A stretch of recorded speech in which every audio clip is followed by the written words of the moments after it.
Hello and welcome to Salud SA, San Antonio's premier health and wellness television show. I'm your host, Anastasia. Each month, I'll seek out San Antonio's best kept health and wellness secrets and feature homegrown alternative healing pioneers from our community. Today, I'm so excited to be reunited with two of my favorite nature advocates, Becca and Christy of Hoe Gardening. Today, we'll be discussing some exciting new projects they're working on for the community. Are you ready? Let's dive in.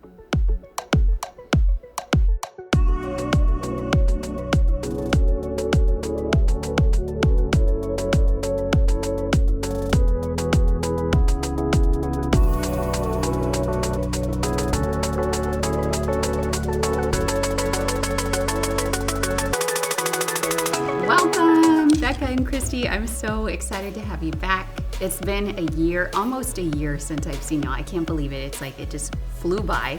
So I'm really excited to get caught up. I mean, I pay attention on Instagram, but I'm ready to hear everything from the horse's mouth and see what you guys have been up to. Let's get started with just sharing what you've been doing recently, and then we'll talk a little bit about garden hubs. Right. Okay. Do you want to talk about GSA? Wow. Well, what we've been doing lately, we've been doing a lot of communal projects. We're working with healthy neighborhoods, and we've been working at the family violence shelter, just installing pollinator gardens. We've been working a whole lot recently. At the beginning of summer, we partnered up with GSA and have been acknowledged as a regenerative hub. And so what that means is basically our home base over at Tecolote is now recognized resource center for information on regenerative gardening and land stewardship as a whole. So we're pretty excited to get that off the ground and going and start presenting that officially to people and start welcoming people on a bigger platform to come enjoy our classes and just come see the things that we're doing. Come be a part of the community that we're attempting to build over in the medical center. And it's a beautiful thing working with Green Space Alliance, GSA. So it kind of happened that we were working with them just through being at Tecolote with the Eagles Nest Community Garden. And then, at the same time, we signed on to be on the board for Tamuks Tulum, which is our food forest at Padre Park. It's not ours. It's a community project that we're kind of facilitating and working around. So that was kind of just worked together because it's a regenerative project that we're both really passionate about. And then doing that same thing on a small scale in the medical center, totally different, but same principles and same ideas of regenerative gardening, but also sustainable, and just trying to do more things that are climate resilient because, like we were talking about before, it's awful hot. And I know it's probably fall right now, but it's still hot. And so there's still some things that we need to do to make sure that we are gardening in the best way possible for our area. Yeah.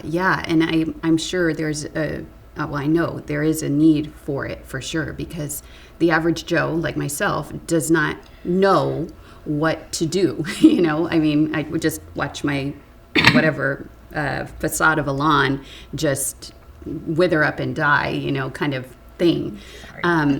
But so you were talking about being a garden hub and it's like a resource point for the community. So there at Tecolote, right? Is there a building? Like, do you have like books and stuff in there, or what? Or is it just a park, or what is it like? Yeah, we do. We have we've always done classes and things of that nature, workshops. And so that's what we've been doing, and that's what we've been building up to doing with GSA is like they have hubs that they want to see people go to for resources for doing the same things and educating other people, other community garden leaders, other people that, environmental, I guess, like minded people. So we do have books. a few in the office, but it's mostly all outside, Yeah. I like to think of it, it's a submersive experience. It's not in a building and like a library and you come and get your resources. Like it's a more outdoor classroom, 2.5 acres that we're tending to. And inside that 2.5 acres, it's an old house that's turned into an Airbnb, and then the whole back 2 acres or whatever is what we are working our projects on and utilizing as little different class spots essentially. We have a little community garden out there, and then an educational space that a couple of schools have helped us to develop, meaning like one section's kind of like an example of a food forest and what that means and all the layers, and then one space is more like, I guess what you would say, regenerative or working with the contour of the land, and some kids helped us to build some swells to help and catch the water, and so and then there's like a little old like hangar type of thing, and that's what we use as our classroom when we've done different workshops. And then there's like an old, like, we call it our clubhouse office, and that's like it's in the middle of all the little communal garden spot in the classroom, and then the field spot, and that's where we do our think tank. We've got a hammock and everything. Like we just like lay back and kind of daydream and imagine what the next step is going to be. We're about to put in a thinkscape, so working with a couple of community members as well to develop some areas where kids can go, and maybe they're not, wanting to trample the garden so much. Maybe they're wanting to be out, just in nature observing, and so we're really excited about those things. Awesome. That's the thing too. Like we've been working with a Waldorf homeschooling group. Like 30 plus people have been coming out, as young as 6 months old to the oldest being a 14-year-old boy, and that's been really fun too, to be able to hold that space that's not like way out of town. It's in the middle of town for that type of education to go on, because we definitely want to empower all of our educators, and especially the caretakers that are taking it on themselves is challenging, and we need support as educators. So it sounds like at Tecolote, y'all had, they had this piece of land, and y'all just get to play with it. You get to basically such build a blessing, like all kinds of educational. They're not necessarily gardens, right? But just spaces for people to experiment with and to learn from, which is really awesome. So y'all used a few terms in there that I just want to clarify. So what is a food forest? Tell me about a food forest. I can imagine what it is, but what is that? Well, basically it's a forest. It's a type of gardening where you would use things, different layers of nature. So you would have canopy trees, so something like a pecan that grows really tall. Then a little bit further out, you would have things like what they call dwarf trees or dwarf fruit trees.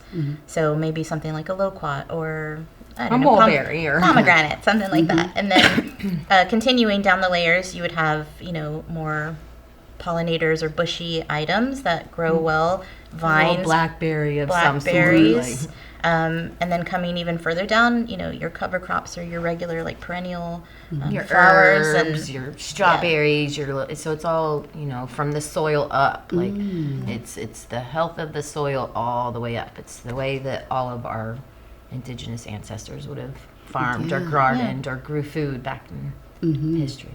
That's what is really cool though about just Tumuxtaloom. So being out at Padre Park with that project, it's right by the river. So right by the San Antonio River, and so there's a lot of input from our indigenous community about how to plant and what are things that have generationally been something that you would find along the river, and how can you make that or turn that into a productive space where people can go and harvest or people can go and collect when the time is right. So Awesome. It's really cool. It's a fun thing to be a part of. It's so exciting. Yeah, I was going to ask where Padre Park was, I mean, you mentioned it's on the river. Is it down south? Is it? It's down south, so VFW Boulevard and literally like Padre Park, right behind on the other side of the river from Hot Wells. So where the Mission Drive Yes, is? yes. Close Okay. by. Yes. Okay. Got it. Yes. Wow, that is very cool. So then kind of take me through, let's say I went to a workshop that you were holding at Padre Park. Like what could I expect? At Padre If I Park. went, are y'all We doing have that? not yeah. done Oh, no. We like haven't, but personal it's projects there. We've helped Yeah. to hold table space and give information when there's been different communal events or community input events. we definitely are going to do something there for Nature Fest yeah. coming up, and that's Right, I Nature forgot. Fest. Oh, Yeah, what's that? so- Tell me about that. That sounds cool. Nature Fest. It's a event through Green Space Alliance. That's coming up November 4th. And so we're trying to work with Green Space because they were going to do one part of their festival on one side of Padre Park. And then I think it was the city that's doing another one, Dia del Arbol. And that one is going to be on the other side. So we were trying to Submerge them. we were trying to together. bring them to the food forest, Yeah. and so we are definitely going to do some activities out there, maybe a foraging walk or things like that. So that might be Awesome. an option to come and. I was going to say, Other anytime than- we're helping to facilitate, whether it's a work day or whatever it is, I just really want to connect people and walk people through what the Tamaxtalam project is, because what I have found is so many people, it just looks like grass or it just looks like weeds to people. So it's just, once again, walking people through and helping them to identify the different textures and colors and plants that are out there. I think that's the biggest, important thing in the work that we do is reconnecting people, re-educating them, But- reminding them of the therapies that go along with just breathing the fresh air while we have it Yes. and listening to the sounds. For But sure. if you were to come to Tecolote and we did a workshop there, Yeah, Yes. exactly. That's a different walk me one, through, right? like, Yes. the last one that you did. that's a let's say. different one. So we've done a lot of. We're trying to reach out to more educators. Like Christy says, we're working more with homeschoolers. So that's really important to us. Even just from our own time teaching, it's really important that people are just making that effort to take the kids out. Besides for the recess, to do lessons outside, to take advantage of the things that you have around your campus or around your home, wherever you're educating or wherever you're teaching. So we're doing a lot of workshops in that realm, but Tecolote is basically like our demo. It's our demonstration site. So we have things like Hoogles, we have things like a mini food forest, we have different Compost experiments. Yeah, We've normal got plots. awesome wildlife to just watch, from deer to hawks to owls, bat. I mean, we've got it all out there. So Nice. it's nice, and it's I'll say fun too. Yeah. For me, it's fun. It can be discouraging for others in the learning process, but it's fun to work with that wildlife and figure out what plants they are attracted to or what food they're going to immediately go after, and to figure out the little nooks and crannies. Like it really services my inquisitive brain to just figure things out and discover. I feel like some of our workshops too, it's important that, we like to encourage as many facilitators and educators to come to our space and to share what it is that their talents are. And so we've done, yoga, we've done the sound bowls, we have a woman that we're working with for journaling and helping to Yes, I process saw through that that. medium. We've had That was a a Qigong fantastic workshop. facilitator come out. We've done we just different drum circles, healing circles, Yeah. So it's been really nice, and it's been really nice to, like Christy said, invite other people out there that want to share their passions, because that's that makes such a difference when you're trying to teach it to somebody, or when you're trying to even just get people to notice what kind of special things you do for your own inner garden work and your own ways to ground. And it's just so helpful to empower and to validate people for what it is that they're trying to share from their heart. It's like, that's medicine alone. Like, because people are sharing from their heart. They're not doing it because they have to go to the whatever place. Yeah. Right. Yeah. Oh, that sounds fantastic. So, is it typically like there's a workshop a week, or is it like, twice a month, or what are y'all seeing as like lately? And not just with you, but whoever you've invited into this space to give workshops. Yeah. It's pretty regular, right? Have you seen It has, regular? yeah. With the heat, since most of it is outdoors, Last month, I feel like. we've taken a little break for August, but getting right back into things, we've dedicated a couple of days out of our week to, because we still install gardens. Yeah, I was just gonna say, I was like, It's just us two. Yeah, we need a crew. So we definitely have Fridays. We have that kind of reserved for homeschool. It could change here and there, because they, just depending on people's schedules. But and then definitely community days are Saturdays, and so we love to do community work days. Follow it with a cool workshop just to bring people out there. And then also whenever the new moons or moons come up, the full moons, the eclipses, like we like to do those sound bowls and have somebody out there doing them and just take advantage of that energy that For that you can sure. feel. Yes. Yeah. Oh, I bet it's so nice. I mean, I've seen the pictures, like I said, and it was Babies like, are wow. welcome. Yes. Babies are always welcome. Yes. And there's plenty of space for them to run and crawl around. Oh, that's awesome. So you were talking about how you're still installing gardens and all of that, of course. So that's a lot to balance, but it sounds like you have a good balance, like with your days reserved and all of that. And so We like to pretend. Yeah, right. You're really like, I'm just playing. That's awesome. So let's see a little bit about the fall. I know it doesn't feel like fall at all yet. I'll have to say, though, I have noticed, I don't know if it's just hopeful thinking, but I have noticed in the morning there's just like slight degrees cooler with that wind and with the wind. And Cloud cover. I was gonna say, I've been noticing like the breeze is different. Like maybe it's a subtle shift. I want to see it so bad. Yes. Let's hope fall is here pretty quickly. But what can we do, to prepare for a fall garden, or just to prepare our lawns and for whatever may unfold, whether it's a continuous drought and heat, or it's maybe we get a lot of rain. Who knows? What can we do for fall?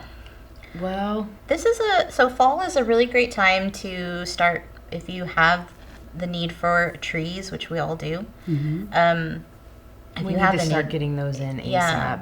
if This we is a need good shade time. trees. Really? Planting Yes. trees right like now? Well, yeah. Or So about, around. I would say like anywhere from October to maybe December. Okay. It depends, but we've had those Definitely freezes fruit. in Yeah, I was gonna December say, too. definitely fruit trees. Like start thinking about which ones you'd want to get into the ground, and ideally anywhere between the end of September to December get those in the ground, because Great. fruit trees especially, they need that adaptation time period of the cooler season, but they also really need their chill hours. And so depending on what kind of winter we're going to have, it's not going to harm it. Yeah. If it's a normal mild winter, then it'll be great. If it's going to be one of our snowpocalypse Right. winters, then it will be great, so I just mean shade trees, because I've been noticing like there's not enough shade in people, or any shade in people's yards. So that and with our consults lately, people have been wondering, what can I do? Right, well, it's not really a time to throw something in the ground, but you have no shade around your space, so we need to think about something like that, because next summer, moving forward, we need to start planning for those kinds of things. If we haven't already, we needed to do that yesterday. Yeah. If you still have a yard, composting in the fall is perfect. Putting down compost for your yard, putting down compost for your next round of veggies if you're going to do a veggie garden. Mulching too. Like if you put in those trees, definitely put a good ring of mulch, so that way. Mulch is really versatile for not only right now that it's really hot, Yeah. but also when these temperatures come and they're snapping, and Yeah. It's important to insulate. So it's like a little blanket Yes. for the roots. Great. And then it does the opposite for the summertime, you know, just protects it from cooking, essentially. Because, So, and then also, never mind. Sorry. Well, that's great. So fruit trees, shade trees, they can go in October through December. Okay. Berries also. Berries. So your Ooh, yes. like blackberries and things like that are really great at this time. And fall and winter gardening is just fantastic in San Antonio. I mean, whatever you want to grow, you can pretty much grow it. From Really? broccoli, cauliflower, beans, peas, lettuces. I mean, everything. Strawberries. Yeah. Like if you want a strawberry guild or area, definitely get those in around October-ish too, to December, because same thing, they need those. They like to acclimate during the winter time. Just have fun. Yeah. Okay, good. So berries, I can do that. Well, I remember I used to, and I don't even know if these work, but I used to see them, and I did actually buy some, and I never used it, but they used to sell these little kits, like, I don't even know where, like at Ross or something, for like a strawberry plant, and it had like this little disc that was, I don't know, it was Would seeds. it expand? Yeah, and it would expand. You put water in it, expands, and it would supposedly grow strawberries. They were like, grow strawberries on your balcony or whatever. And I remember buying them and looking at it and then just being like, well, I don't know. I never used it, but I did see them and I was intrigued by it. Of course, I probably wouldn't try that today, but it's good to know that berries will grow, particularly well in this climate at that time of year. Yeah, I really, so those little peat things, the discs, I do like to use those to greenhouse. So I will use those. I don't think I've ever used them for strawberries, but strawberries, again, it's a good time, but you be patient with strawberries because they do take a while, and they need a lot of chill hours, like Christy was saying, for the fruit trees. Like they're one of those that really needs a lot of, they appreciate when it snows and when it freezes and things like that. They'll give you a really good crop in the spring. Yeah. Wow. Well, that sounds delicious. I love strawberries. I love strawberries to try. too. I love strawberries too. They're fun to play with. Well, I know you've mentioned some of the things already that you've been doing, especially at Tecolote, that have involved cultivating your inner gardens with the sound bowls. But is there any particular modality that you're into right now in your own personal life that you'd like to share? Man, for me, it's always deep breathing. I've been doing a lot of journaling and processing through that medium lately. Nature, she's my medicine on the daily, especially in those confusing little twists and turns lately. Just breathe. Gentle with yourself. Yes. That's the only thing I can recommend. About the same. I'd say just really like a lot of meditation. I've kind of fallen off of the journaling wagon right now, but that happens. Yes. Yeah. Get back on it when I'm getting cold and feeling reflective. Yes. But I would say just a lot of meditation, a lot of grounding in nature, to help. Drives to get out of the city for a second. That's been helping a whole lot. I think too, taking time to appreciate the water. Yes. Because, we have had a dry season. We can see that our waterways are drying up, and like Jacob's Well and other Medina River, Medina Lake, like those things are all taking a really big hit. And so if you can, just try to enjoy and appreciate that we have those things really close. Like I see a lot of transplants, not to use the pun transplant, but there's a lot of people that are not from Texas, and I see like how they are really appreciating that these things are so close and so available. But we need to also be mindful about respecting those waterways, because they are very precious. Yes. Yeah. It's making me feel a little anxious. All the secret spots like never filled up this summer, or different areas that are typically abundant in water right now are really low, and I love that everybody's enjoying and appreciating that we have those resources around, but I agree with what Becca's saying. We all need to remember to respect it and honor it and to give back to our waterways. And yeah. We're very fortunate to have that because not many cities do. Yeah. Just simply And picking it's up your sacred. trash. It's so my goodness. sacred. Oh, yes. Simply picking up your trash once you're done. It's important. Yeah. So Well, that sounds awesome. Yes, and I agree wholeheartedly with everything that you're saying, and being appreciative and being in nature. It makes such a difference because of the heat. Some days I realize I'm like, I didn't go outside today. Yes. Like I didn't go outside today. Like I've literally been in an air conditioned room all day long. Like this is so weird. So yes, definitely appreciating nature when we can, early in the morning or maybe in the evenings, when it's a little more bearable. I too have fallen off the journaling wagon, and it goes up and down for me. Sometimes I'm like really into it, and you're right. Maybe it's in the colder months when you're more reflective and internalizing everything and just hibernating a little bit. Yeah.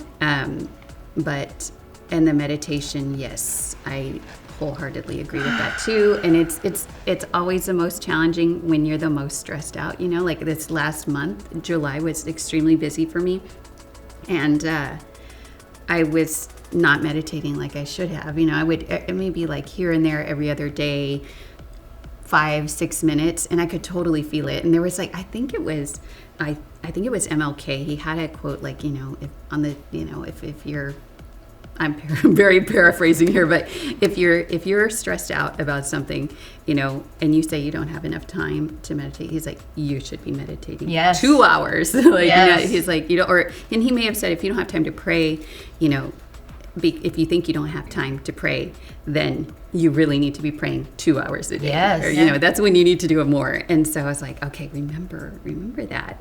And it helps. So yes, when I wake up super early and I'm just wide awake, I will meditate I'll do, 2 meditations. Right. Yes. And it helps. It really does. Truly does. It does. And it's okay to fall off, and just when you can, just remembering that you can do these things to help you.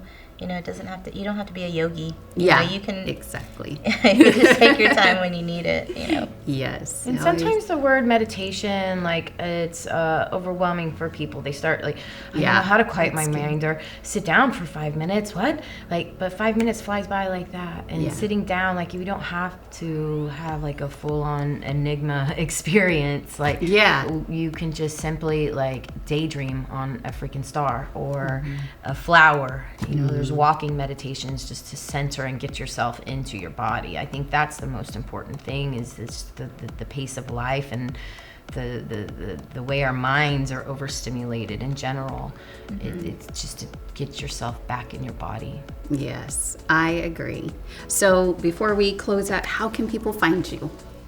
Where can they find you? All right, so we do most of our stuff on Instagram, especially our videos. We're trying to do more YouTube, but mostly Instagram, mostly Facebook, and then of course our website hoesgardening.com. We're on there, just spelled out the same way, Hoes Gardening. Awesome, sounds great. Thank you so much. Thank you for having us on again. It was fun. Yes, I agree. Thank you.